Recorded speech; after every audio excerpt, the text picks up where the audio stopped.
ওকে বন্ধু, তো এখন আছি এইরকম একটা জঙ্গলের মধ্যে। দেখো এই যে এই অবস্থা। তো এই জঙ্গলের মধ্যে এদিক দিয়ে গিয়ে আমাদের ঠিক করতে হবে আজকে জল। আমাদের এই যে ধরো পাইপ আছে, পাইপ দিয়ে জল আসছে না। তো এখানকার লাইফটা যতটা সুন্দর লাগে দূর থেকে দেখতে, বাট এখানে ইয়ে করাটা ততটাই কঠিন, সার্ভাইভ করাটা। তো তোমরা এসে যেটা মজা নাও, এই ফিল, এই ওয়েদার, এই ভাইবের, তো তার পিছনে এই রহস্যগুলো লুকিয়ে আছে। আর কালকে আরো বড় রহস্য আছে যেটা তোমাদের দেখাবো। তো চলো দেখি এটা কি করে ঠিক করা যায়। দিক দিয়ে উঠতে হবে।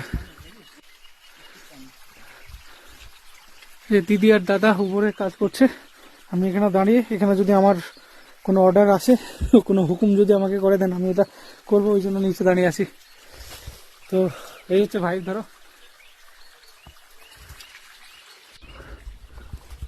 और ऊपर दीदी है, काम चल रही है अभी।